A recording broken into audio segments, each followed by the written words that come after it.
This is the 2016 Indian Chief Dark Horse. Indian Motorcycle basically blacked out their existing Indian Chief Classic while making sure to keep all of the comforts of modern technology.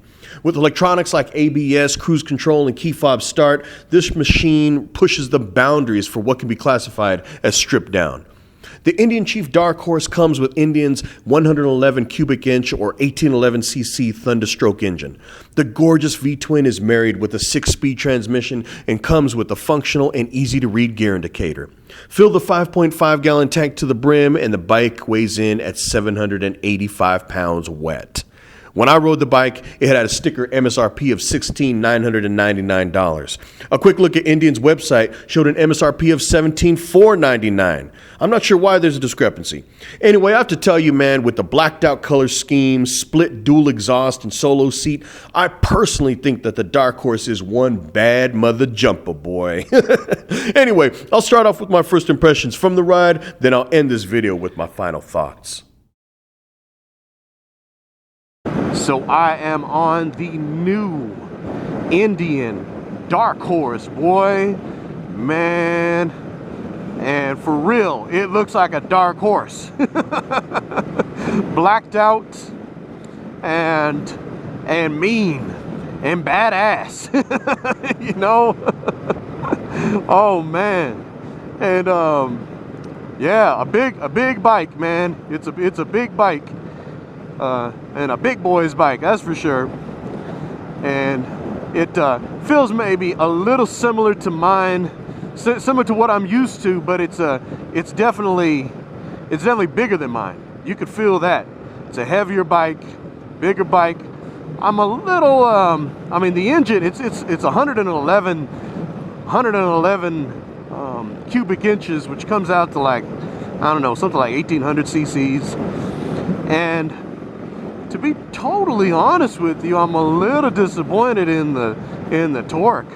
You know, I mean, it's not quite as powerful as what I was expecting. I mean, it's a big old engine, but the bike has got to be pretty huge. I don't know how much it weighs, but this thing is it's a big bike. But seating position, I feel like I am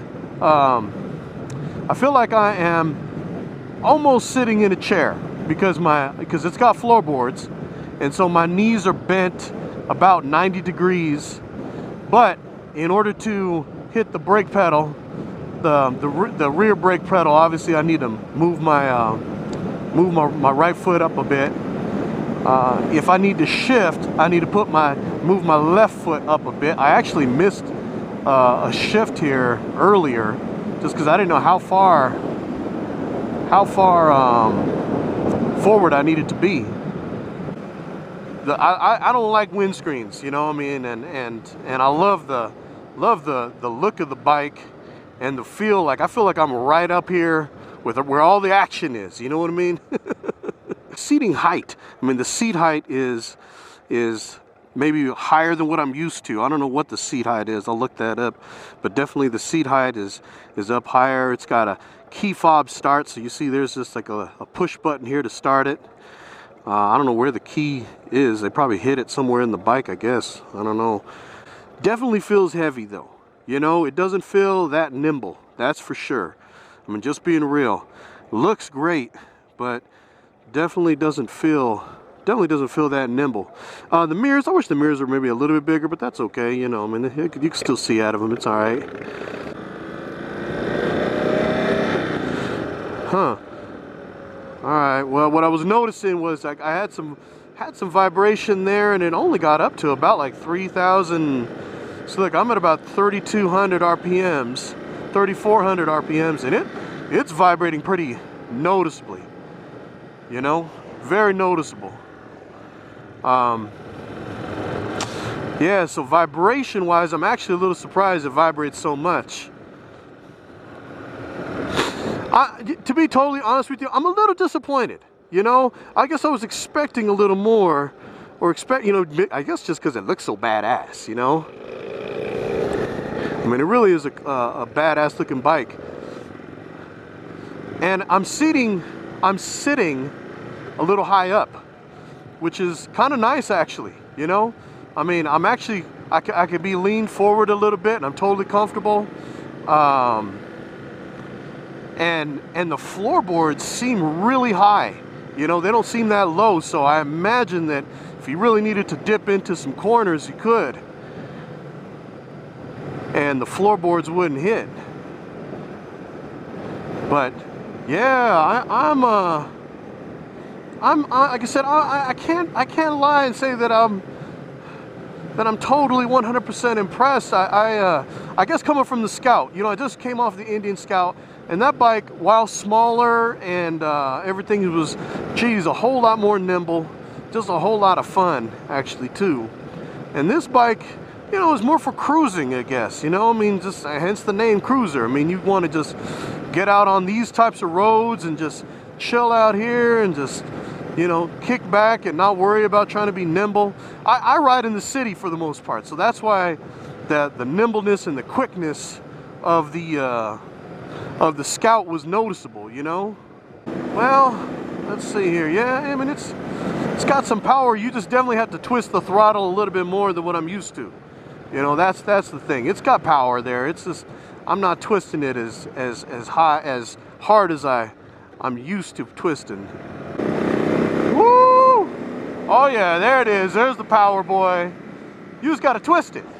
That was my problem. I just wasn't twisting it. Come on, SoopaBee. Gotta twist it, baby. There's the power.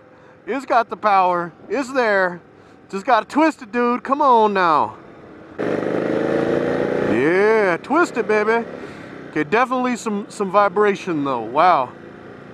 I mean, my feet are vibrating on the floorboards. I'm at 3,700 RPMs. I wish I didn't have to look down. I hate when the gauges are right down here, because you gotta almost take your eyes off the road to look down. Like, I like just being able to glance. Hey, that's one thing. I like the gear indicator on here. It doesn't shut off when you pull in the clutch. So right now I'm in third gear. When I pull in the clutch, it doesn't shut off. That's nice. My opinions on this bike are mixed. On one hand, and in my opinion, the Indian Chief Dark Horse is hands down the best looking cruiser on the market today. It is so badass that I felt like I was riding atop Panther, Skeletor's trusty vile steed. But the number one issue that I experienced was the less than responsive throttle. As you heard from my first impressions, I initially thought it was an issue of power. Nope. In fact, torque is this bike's middle name. You just have to wring the throttle to get to it. After I finished the ride, I spoke to the Indian motorcycle reps, and they knew exactly what I was talking about. They chalked the issue up to the ride-by-wire throttle. As many bikes of today, the Indian Chief Dark Horse has cut the traditional throttle cable and replaced it with electronics. This is foreign territory for me, as I've only ridden throttle-cabled machines. Still, it makes me wonder if the issue could be solved by a programming update. The bike also felt like it carried its weight up high, and consequently, it didn't feel very agile. Also, the vibrations were noticeable, and I'm sure would cause some fatigue over a long haul. But maybe these aren't issues that the target market for the Indian Chief Dark Horse is worried about. Younger, mostly male riders might be willing to overlook these things for the sake of feeling like they were commandeering the meanest two-wheeled tank on the block. They may not be taking this out on any long road trips, and for chilled out around town cruising, heads will definitely turn. Now, as I often say, I'm just one guy who rode this motorcycle for a total of 30 minutes or so.